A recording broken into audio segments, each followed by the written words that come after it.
बिस्मिल्लाहिर्रहमानिर्रहीम। अस्सलाम वालेकुम स्टूडेंट्स, उम्मीद करता हूँ सब ठीक है। लास्ट लेक्चर में हमने पढ़ा था how to measure enthalpy of a reaction और इसमें हमने दो मेथड पढ़े थे। एक का नाम था ग्लास कैलोरी मीटर और दूसरे का नाम था बम कैलोरी मीटर। तो आज का टॉपिक है हमारा Hess's law of constant heat summation. First of all हमें इस लॉ की ज़रूरत क्यों पेश आई हमें ये पता होना चाहिए। इसकी सबसे बड़ी वजह ये है कि जो कैलोरी मीटर्स हैं वो बेशक हमें एक्यूरेट एंथैल्पी देते हैं, लेकिन केमिस्ट्री में काफ़ी सारे ऐसे केमिकल रिएक्शंस होते हैं जो एक से ज़्यादा रूट्स में होते हैं, या यू कैन से जो एक स्टेप में कंप्लीट नहीं होते। ठीक, यानी वो डिफरेंट सीवरल रूट्स में होते हैं, तो उनकी हम एंथैल्पी को मेजर डायरेक्टली नहीं कर सकते। फॉर एग्जांपल, अगर हमें एंथैल्पी चाहिए कार्बन मोनोऑक्साइड की, तो देखें ज़रा एक reaction C+O2 this gives CO2। यानी अगर हम कैलोरीमीटर में ग्रेफाइट, कोयला या कार्बन पुट करें और उसको ऑक्सीजन की मौजूदगी में बर्न करें तो फाइनल प्रोडक्ट हमारा बनेगा CO2, और जो डेल्टा H होगी वो होगी एंथैल्पी ऑफ कंबस्चन, तो वो हमें तकरीबन -393 किलो जूल मिलती है। लेकिन अगर हमें चाहिए कार्बन मोनोऑक्साइड की एंथैल्पी चेंज, कार्बन मोनोऑक्साइड की, तो ये हम कैलोरीमीटर से डायरेक्टली मेजर नहीं कर सकते। क्यों नहीं कर सकते? क्योंकि ये जैसे ही बनती है, एक्चुअली क्या होता है, जब हम कोयले को जलाते हैं तो पहले कार्बन और ऑक्सीजन हाफ मोल मिलते हैं, ठीक, और वो बनाते हैं CO। यानी इसका मतलब है ये enthalpy of formation of CO होगी। फिर CO अगेन 1/2 मोल ऑक्सीजन से रिएक्ट करती है और CO2 मिलती है। तो अगर हमने डायरेक्टली ये रिएक्शन कैलोरीमीटर में करें तो ज़ाहिर है हमारे पास ऐसा कोई सिस्टम नहीं होता कि हम चेक कर सकेंगे कब CO यानी कार्बन मोनोऑक्साइड बनी है और उसको रोकेंगे तो एंथैल्पी ऑफ फॉर्मेशन मिलेगा, बल्कि हमें डायरेक्टली कार्बन डाइऑक्साइड उस कैलोरीमीटर में मिलती है। ठीक हो गया। इसका मतलब है हम कार्बन मोनोऑक्साइड की एंथैल्पी को डायरेक्टली मेजर नहीं कर सकते। बिल्कुल इसी तरीके से ये आपने एक मैट्रिक में रिएक्शन पढ़ा था, अगर हम मीथेन में ऐड करते हैं हैलोजन यानी हैलोजिनेशन करते हैं, ठीक, तो हमें जो फाइनल प्रोडक्ट मिलता है वो कार्बन टेट्राक्लोराइड मिलता है। लेकिन आपको पता है कि ये 3 स्टेप्स में होता है। फर्स्ट स्टेप में ये चेंज होता है CH3Cl में, सेकंड स्टेप में ये चेंज होता है CH2Cl2 में, थर्ड स्टेप में ये चेंज होता है CHCl3 में, और देन जाके CCl4 बनता है। लेकिन अगर हम इनकी एंथैल्पी को मेजर करें तो हम डायरेक्टली CCl4 की एंथैल्पी को मेजर नहीं कर सकते।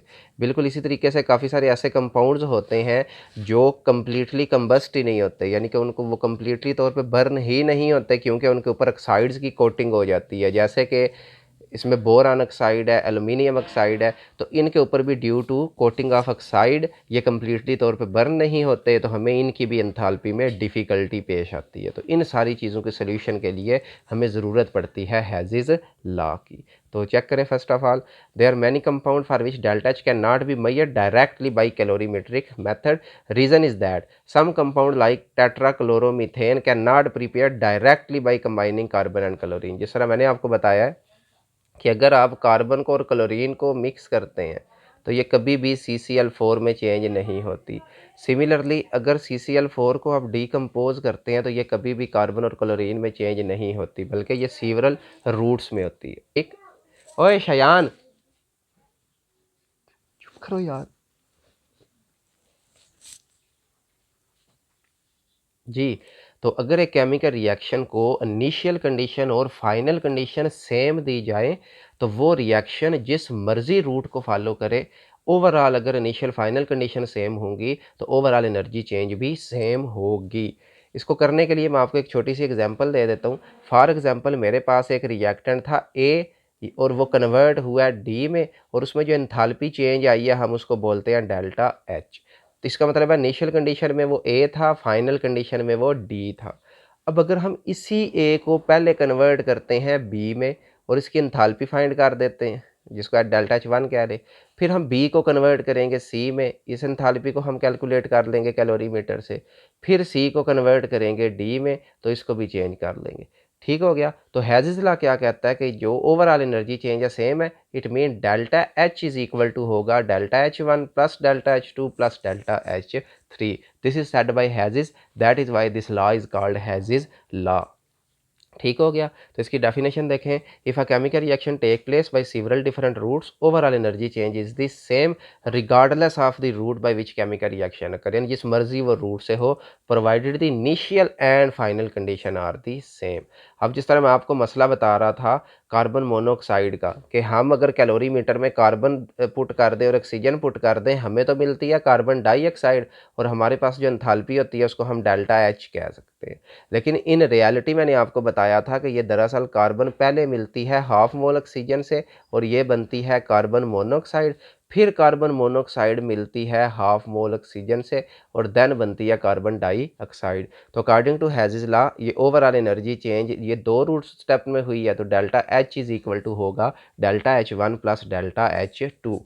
अब देखें कैलोरीमीटर में हम ये मैयर डायरेक्टली कर सकते हैं, ये मैयर नहीं कर सकते, और अगर हम कैलोरीमीटर में पुट ही कार्बन मोनोऑक्साइड करें और उसको ऑक्सीजन दें तो वो भी कार्बन डाइऑक्साइड में चेंज होती है। इसका मतलब है हम डेल्टा एच बी कैलकुलेट कर सकते हैं, एच टू भी कैलकुलेट कर सकते हैं, ये डायरेक्टली मैयर नहीं कर सकते। तो हम हेज़िस लॉ अप्लाई करेंगे और इसको इनडायरेक्ट मैयर करेंगे। इनडायरेक्ट कैसे मैयर करेंगे, हमें पता है delta H is equal to होता है delta H one plus delta H to.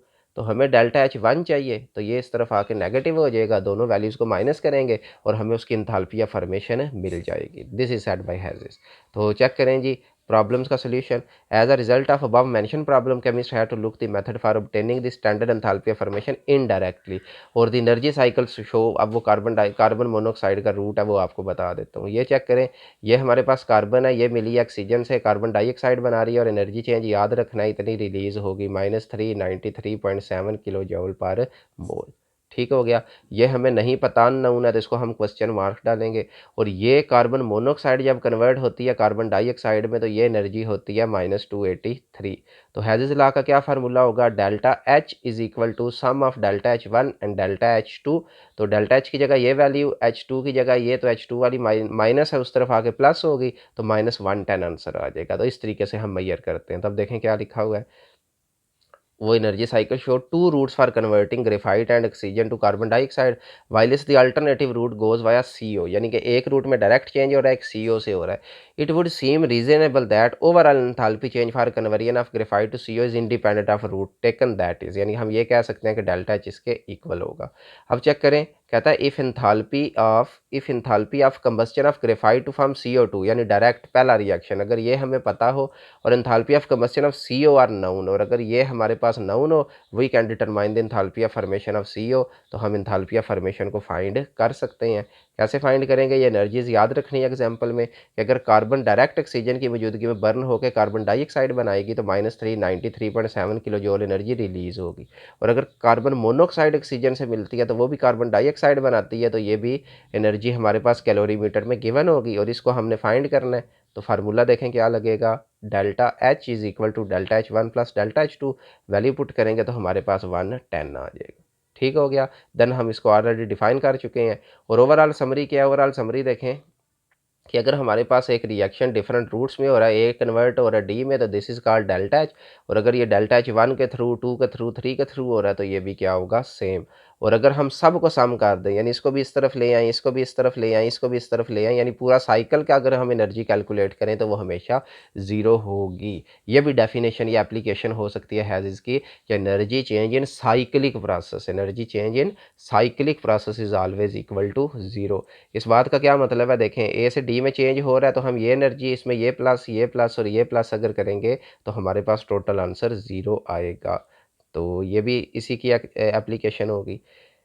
Check करें, it means that if one goes from A to D directly and comes back to A, यानी मैंने आपको रूट बताया कि पहले हम यहाँ ए से डी में जाएं, डी से फिर सी में आएँ, सी से बी में, बी से अगेन आएँ ए पे, तो ए से स्टार्ट होकर अगर ए पे ख़त्म होंगे तो जब वापस ए पे पहुँचेंगे तो हमारी एनर्जी 0 होगी। तो ये लिखा हुआ है। और इसके बाद दूसरी एग्जांपल आपने करनी है सोडियम कार्बोनेट की। अब सोडियम कार्बोनेट को एक दफ़ा आप लोग चेक करें, इसको प्रूव करते हैं कि एक्चुअली हमारे पास ये रिएक्शन होता है वन स्टेप में कि 2 मोल NaOH होता है, कार्बन डाइऑक्साइड से मिलता है और सोडियम कार्बोनेट और वाटर बनता है। लेकिन अगर हम इसको ओवरऑल देखें तो ये 2 स्टेप्स में होता है। पहले स्टेप में एक एक सोडियम हाइड्रोक्साइड जो है वो कार्बन डाइऑक्साइड से मिलता है और बनाता है सोडियम बाईकार्बोनेट, और एनर्जी चेंज इतनी है। और दूसरे स्टेप में सोडियम बाईकार्बोनेट दूसरे मोल से रिएक्ट करता है और ये बनाता है सोडियम कार्बोनेट और वाटर, और ये एनर्जी चेंज है। ठीक हो गया। इसका मतलब अगर एक रूट में ये कन्वर्ट हो रहा है तब, और अगर दो रूट्स में हो रहा है तो डेल्टा एच अगर हम लगाएं तो ये डेल्टा एच होगा, ये डेल्टा एच वन होगा, ये डेल्टा एच टू होगा। तो delta H is equal to होगा डेल्टा एच वन और डेल्टा एच टू। तो यही हेज़ेस लॉ अगर अप्लाई करें इसी का इक्वल होगा।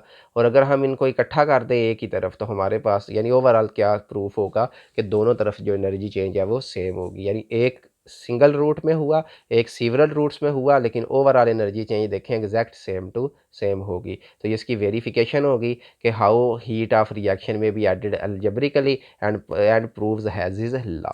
ठीक हो गया। इसके बाद हमारे पास आती है application of Hess's law, this is called Born Haber cycle. तो इसको हम इंशाल्लाह नेक्स्ट लेक्चर में करेंगे। फिलहाल आप लोगों ने इतना ही करना। तो तब तक के लिए अल्लाह हाफिज़, थैंक यू वेरी मच।